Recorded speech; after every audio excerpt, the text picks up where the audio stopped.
warahmatullahi taala wabarakatuh.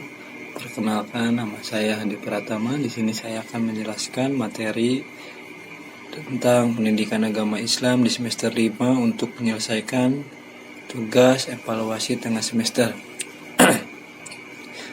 Materi Ma'rifatullah, Ta'riful Quran, mengenal Al-Quran. Tujuan materi memahami definisi Al-Quran dan dapat menunjukkan keutamaannya berdasarkan definisi tersebut. Termotivasi untuk senantiasa membaca Al-Quran dalam rangka beribadah kepada Allah. Kepentingan mengenal Al-Quran. Mengenal Al-Quran adalah sebuah keniscayaan bagi umat Islam. Bagaimana tidak, sedangkan Al-Quran adalah kitab sucinya, firman Allah Subhanahu wa Ta'ala yang berisi petunjuk dalam kehidupan ini sekaligus referensi pertama dalam beribadah kepada Allah Azza wa Jalla. Mengenal Al-Quran adalah langkah awal kita untuk berinteraksi lebih jauh dengan Al-Quran. Al-Quran secara etimologi berasal dari kata yang sama dengan qiraah, yaitu akar kata masdar dari qiraatan wa Qur'anan. Qiraah memiliki arti mengumpulkan dan menghimpun. Qiraah berarti merangkai huruf-huruf dan kata-kata satu dengan lainnya dalam satu ungkapan kalimat. Nama-nama Al-Quran. Tujuan materi memahami kandungan nilai-nilai Al-Quran yang terdapat dalam nama-namanya dan termotivasi untuk memiliki nilai-nilai tersebut dalam dirinya. Memahami kedudukan Al-Quran serta termotivasi dan mampu memfungsikan dengan benar. Asmaul Quran adalah istilah dalam bahasa Arab yang mengacu pada berbagai nama atau gelar yang digunakan untuk merujuk kepada Al-Quran dalam teksnya sendiri. Al-Quran memiliki sejumlah nama-nama lain sebagaimana Allah sebutkan dalam Al-Quran itu sendiri. Masing-masing nama memberikan gambaran yang jelas mengenai fungsi Al-Quran bagi kehidupan manusia. Pertama ada Al-Kitab, diambil dari kataba yang artinya menulis, sedangkan kitab artinya yaitu ditulis. Di samping dihafal oleh Rasulullah dan para hafiz, sejak awal Al-Quran juga ditulis oleh tim pencatat Al-Quran dari kalangan sahabat. Hal itu dimaksudkan untuk menjamin keasliannya. Nama ini memberi pesan agar kita membacanya. Al-Quran disebut Alkitab sebagai isyarat bahwa Al-Quran harus ditulis. Karena itu Nabi Muhammad SAW memerintahkan para sahabat menulis ayat-ayat Al-Quran. Kedua ada Al-Huda. Al-Quran disebut Al-Huda atau Hudan, petunjuk, karena ia mengarahkan manusia kepada jalan yang lurus, yang menyelamatkan mereka dari keyakinan yang sesat dengan jalan membimbing akal dan perasaan mereka agar keyakinan yang benar dan memperhatikan bukti kebenaran Allah, serta membimbing mereka agar giat beramal dengan jalan mengutamakan kemaslahatan yang akan mereka dapati dari amal yang ikhlas, serta menjalankan aturan hukum yang berlaku, mana perbuatan yang boleh dilakukan dan mana perbuatan yang harus dijauhkan. Ketiga ada Al-Furqan. Al-Quran disebut Al-Furqan karena Al-Quran itu adalah pembeda yang hak dan yang batil, antara petunjuk dan kesesatan, dan berbeda dengan kitab-kitab yang diturunkan sebelumnya. Selanjutnya ada An-Nur. Al-Quran disebut An-Nur karena Al-Quran merupakan cahaya yang terang benderang yang memberi petunjuk kepada manusia, mengeluarkan mereka dari kegelapan syirik, penyembahan kepada berhala, binatang, dan matahari, bahkan penyembahan arwah-arwah kepada cahaya iman, mengeluarkan mereka dari berbagai macam paham yang sesat dan menyesatkan, memberikan pedoman sehingga manusia dapat berpikir kembali dan menyadari bahwa jalan yang mereka tempuh selama ini adalah jalan yang salah, yang membawa kepada kerusakan dan keruntuhan. Lalu ada Ar-Ruh. Al-Quran disebut Ar-Ruh menurut Muhammad Sulaiman Abdullah Al-Ashkar dalam Jubdatut Tafsir karena Al-Quran memberi petunjuk kepada manusia. Di dalamnya terdapat kehidupan dari kematian ke kafiran. Dalam tafsir Jalalain disebutkan kata ruhan dia adalah Al-Quran yang dengannya hiduplah kalbu-kalbu manusia. Lalu ada Asyifa. Al-Quran disebut Asyifa karena di dalam Al-Quran terdapat obat bagi segala penyakit keraguan, kemusyrikan, kemunafikan, syahwat, dan subhat.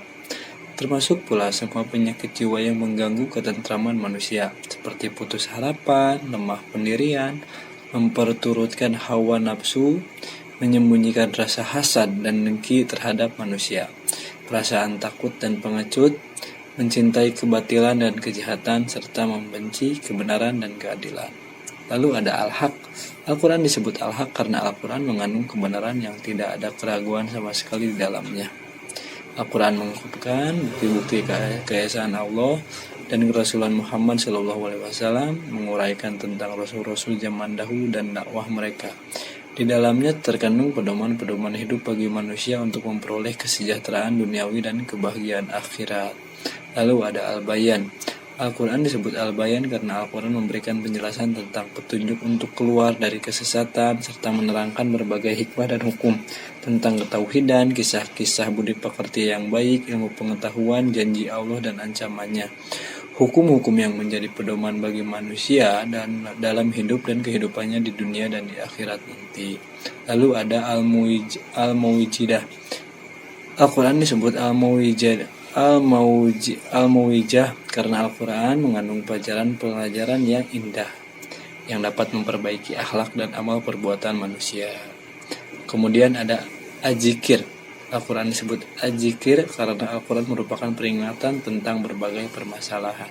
Juga merupakan dalil-dalil yang jelas yang di dalamnya terdapat pelajaran bagi orang-orang yang ingin mengambil pelajaran. Lalu materi selanjutnya ada maknatul Quran atau kedudukan Quran.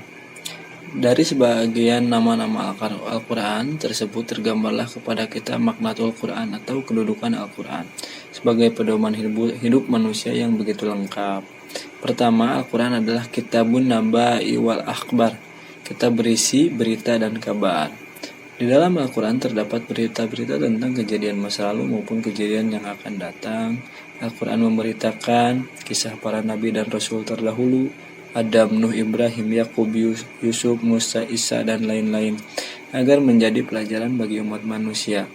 Allah Ta'ala berfirman. Kedua, Al-Quran adalah kitabul hukmi wa syariah, kitab hukum dan syariah.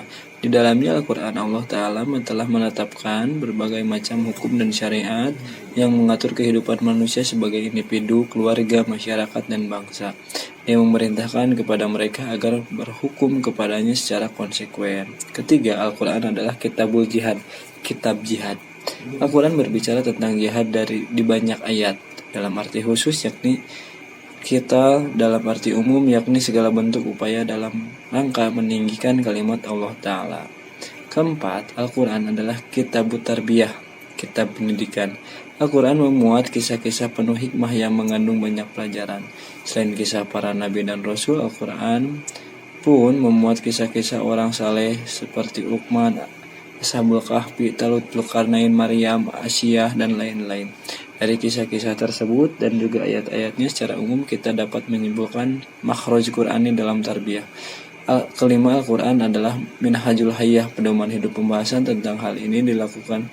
Silakan dirujuk ke Madah Minhajul Hayyah. Ringkasnya, Al-Quran telah memuat seluruh pedoman yang dibutuhkan manusia berupa akidah, ibadah, hukum, muamalah, akhlak, politik, ekonomi, dan permasalahan-permasalahan kehidupan lainnya, sebagaimana difirmankan oleh Allah Ta'ala.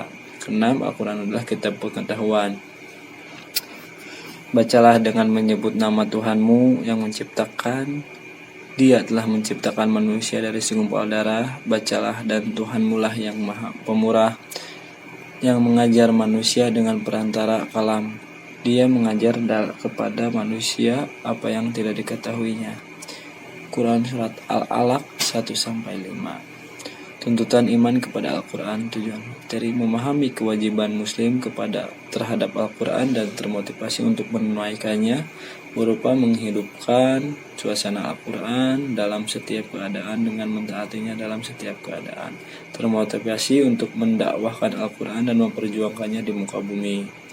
Mengakrabi Al-Quran, al-unsubihi. Cara mengakrabi Al-Quran yaitu dengan melakukan interaksi yang intens dengan Al-Quran dengan cara mempelajarinya, ta'alumuhu, dan mengajarkannya, ta'limuhu, kepada orang lain, meliputi bacaannya, pemahamannya, penerapannya, menghafal, dan menjaganya.